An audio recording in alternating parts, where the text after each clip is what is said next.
Are you telling yourself this lie too?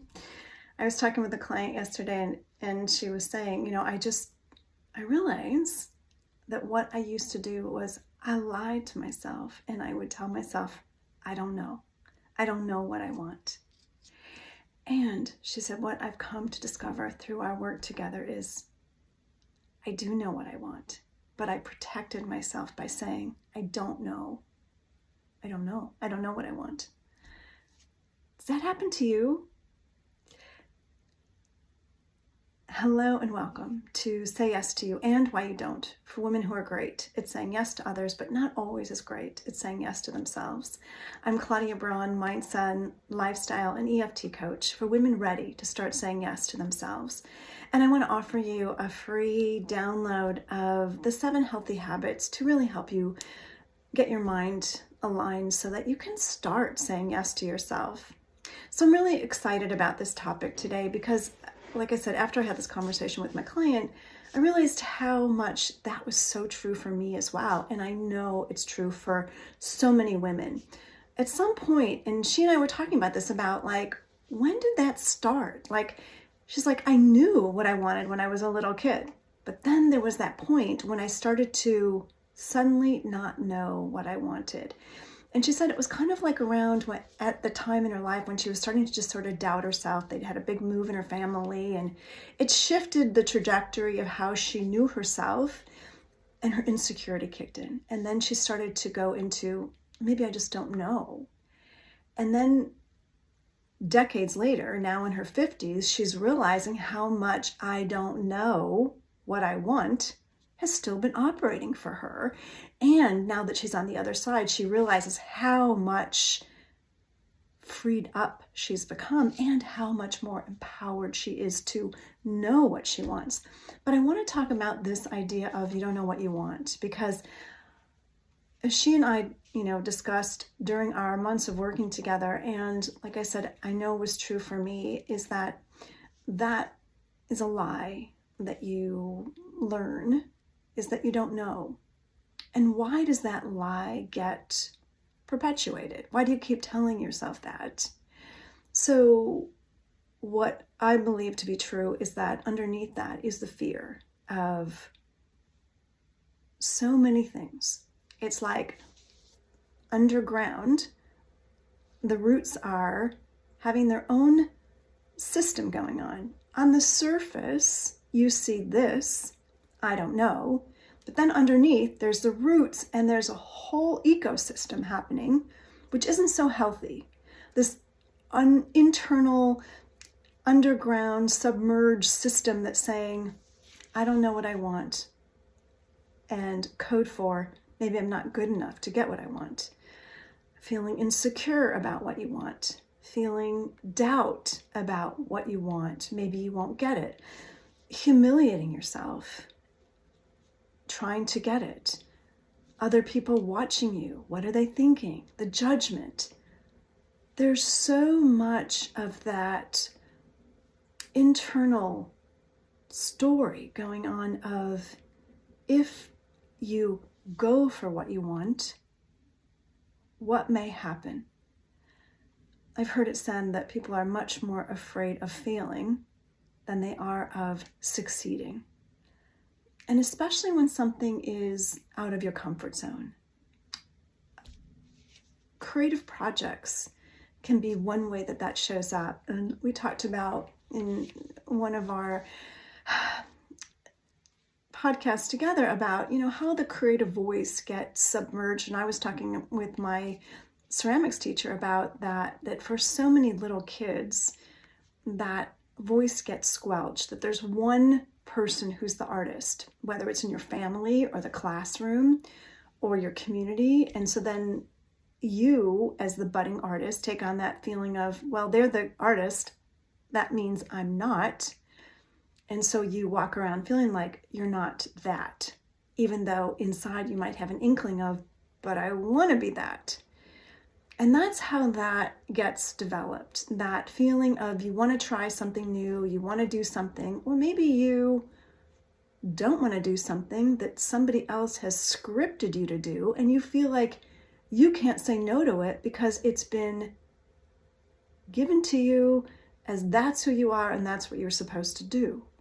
And so it stops you from being able to experience, identify that which you truly want. And the more the I don't know gets employed, almost like the ticket that you keep offering, I have experienced when I do calls with women about coaching together and they really want to work together. They know they need help. Their life isn't going in the direction that they want it to go. They want to make some changes. They're aware that where they're at isn't where they want to be, feel kind of stuck, don't feel like they have the tools that they need to move forward. And they go into doubt about whether or not they can get help. That voice kicks up of, maybe I'm not good enough. Maybe I don't deserve it. What's my husband going to think? What are my kids going to think? All the doubt kicks in, and then it stops them from taking the action they need to take. I know a client of mine said to me, I really had to overcome all those voices to work with you because I knew my husband didn't want me to spend the money. I knew my husband didn't want me to do it. I knew my husband was threatened. He wasn't saying it, but I knew he was kind of threatened about my changing because he was afraid maybe I'd leave him behind. She could feel all this, and she said, you know what? There was that little voice inside of me that said, but what if I can get better? What if my life can get better? What if I could experience more happiness, more release from this struggle that I'm feeling? And she said, that little voice, I knew I needed to listen to because of my 4 children. I didn't want to show them a mom who was always following struggle, pain, difficulty, overworked, overextended. I wanted to show them something else. And because of that, she said yes. But inside, she said it was really, she felt there was such a strong pull to keep her back, to keep her from saying yes, even though she knew she wanted it, but she could feel the pull of those voices. And that's what happens. You want to do something. You can feel inside the urge to do something. Maybe you want to take a class. Maybe you want to participate in a community that you haven't before. Maybe you want to develop your spiritual life. Maybe you want to write a book. There's something that you want that you're not currently living, but the voice inside kicks up and says, who are you? You don't deserve that. And it's really sneaky because it'll tell you, well, you're just too busy. Like, it doesn't fit into your life. Or what does that mean if you do that for the rest of your family? And so then you think that voice is true. But that voice that is telling you you don't know what you want is the lie that you keep believing. It's that voice that is invested in holding you back, invested in keeping you exactly the way you are. Because you see, if you stay exactly the way you are, you do not threaten anything in your world, and you don't grow. I know for me, when I started making changes, now I feel like I was one of the lucky ones because I was young. I was in my 20s and I started throwing over so many different systems. My work life changed. I've shared in here, I had eating issues. I smoked. I had so many different things that I was involved in that really did not serve my highest good. And when I started to say, you know what, I need to do something different because this which I am doing it's not really feeding me in the way I need to be fed. It was so hard initially because I felt like I was stepping away from everything I knew. And I wasn't, but that's what my mind told me. Oh my gosh, I'm going to lose like all the things that are important to me, friends or family or whatever. anyone that was really important to me, that truly loved me, I did not lose. But my mind had me believe I would if I did. And that's what my client was experiencing. And that's what I've heard many other clients, what I've worked with, and women say, is that frequently they use their husband as the excuse. He wouldn't like it. Okay, but here's the thing. If you're walking around unhappy inside, guarantee it's affecting your relationship. And that's what my clients say. Every time they make these changes, their marriages get so much stronger and healthier because they have the conversations that they've been unwilling to have because they were invested in status quo. And status quo usually means don't say anything. Don't make anybody uncomfortable. But unless you get uncomfortable, you can't grow. It's like stay in your comfort zone and you can guarantee you're going to stay exactly the way you are. It can feel very familiar and comfortable, and it's that warm blanket and it's the hot cup of tea or the hot cup of coffee that you want to hang out in, and nothing wrong with that. And God knows I love that too. And if we don't step out and we don't really question these ideas that I just don't know, you don't get to experience the goodness that's on the other side. And really, that's what the lie is invested in. It doesn't want you to experience the goodness. I see the lie as, I would call it, that self-sabotaging voice in your mind that is invested in keeping you staying small, stuck, as they say, internally kind of, slow misery. And when you're not living fully and feeling really alive inside, it's really easy to give that voice power because you're used to not reaching out, and that's what you have developed. This internal relationship with yourself is like going to the gym. The more you go to the gym, the stronger you feel. The more you take walks, the stronger your body. The more you do yoga, the stronger your body. Whatever it is, whatever the physical movement is for your physical being, it's the same thing with your internal being. The more you practice it, the stronger it gets. The more you tell yourself, I don't know, the more you don't know. I know this. I practiced it for years.